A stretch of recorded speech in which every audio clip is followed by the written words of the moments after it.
김대성 목사의 100가지 한국 교회사 이야기.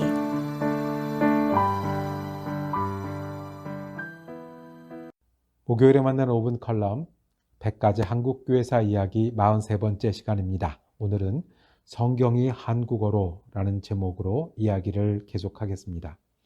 성경을 펼 때마다 신기하다는 생각을 해봅니다. 성경을 처음 대하던 이들은 히브리어와 헬라어로 읽었을 것입니다. 우리는 미국에 살면서도 한국어로 번역된 성경을 통해 예배드리고 믿음을 배워갑니다. 그러면서도 처음 성경을 보던 사람들과 같은 믿음과 삶을 채워갑니다.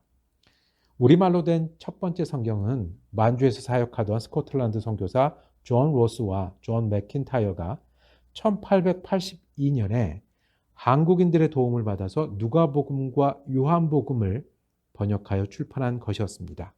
그 이후 일본에서 기독교 신앙을 가지게 된 이수정이 중국어 마가복음을 번역하여 1885년에 출판하였습니다.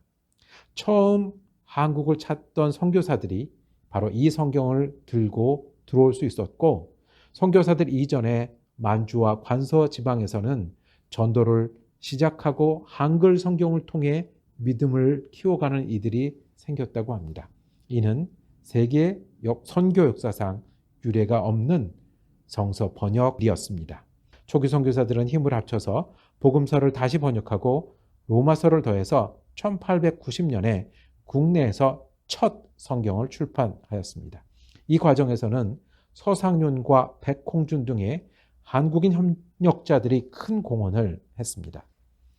이어서 성경의 전체 번역을 위해서 미 북장로교회 선교사 호레스 언더우드와 미 북감리교회 선교사 윌리엄 스크랜튼을 중심으로 상임성서위원회가 1890년에 조직되었습니다. 한국인 교수들과 함께 일하는 이 위원회는 후에는 남장로교의 윌리엄 레너즈가 합류하여 공헌했습니다. 번역 과정은 먼저 나누어진 분량을 개인이 번역하고, 둘째, 함께 모여 서로 비평하고 수정한 후에, 셋째로는 번역자회에서 최종 결정하는 3단계를 거쳐야 했습니다. 이 번역본을 3년 정도 시험하여 번역 작업을 세심하게 수정한 뒤에 출판하는 것을 목표로 했습니다. 그러나 성경의 번역은 더디게 진행되었습니다. 번역자들의 건강 문제, 그리고 여러 지역에서 흩어져 선교하는 선교사들은 번역에 집중할 수 없었습니다. 번역에 박차를 가한 것은 우리말 성경이 나오기를 기다리는 한국 성도들의 간절한 바람이었습니다. 굶주린 사람이 양식을 기다리듯 가뭄 때에 비를 기다리듯 성경의 번역을 바라는 목소리들이 선교사들에게 간행물을 통해서 그리고 선교본부에 계속해서 전달되었습니다. 선교사들은 성서 번역을 선교의 핵심 과제로 삼을 뿐더러 지식인이 아닌 하층민까지 누구나 읽을 수 있고 한문 없이 순 한글로 성서를 번역한 데는 한국어 성경의 중요한 원칙을 세웠습니다. 1900년에 드디어 첫 신약 성경이 완역되었고 10년 뒤인 1911년에 한국 기독교인들은 신구약 단권 성경을 가지게 되었습니다. 서둘러 번역본이 출판된 뒤에 더 정확한 한국어 번역과 새롭게 발견된 문헌과 고고학의 발달을 반영하기 위한 개혁의 필요성이 제시되었습니다. 1926년부터 신구약 개혁자회는 레너스를 비롯한 기존 번역진의 남궁혁, 김관식 등 한국인 학자와 유대인 출신의 선교사 피터스가 합류하였습니다. 그래서 신구약 성경은 1937년에 개혁 성경으로 다시 고쳐 출판되었습니다.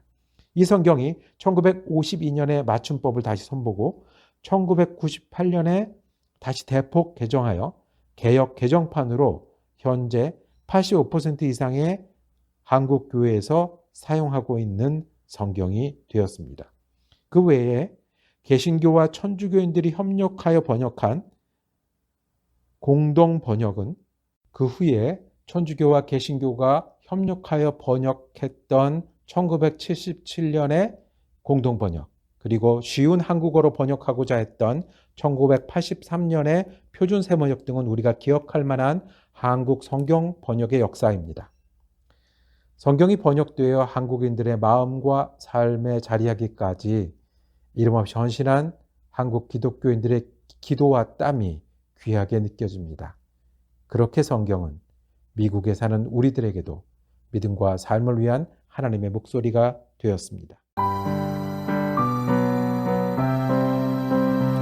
지금까지 사랑 커뮤니티 교회를 섬기시며 매코믹 신학교 겸임 교수인 김대성 목사의 100가지 한국교회사 이야기였습니다.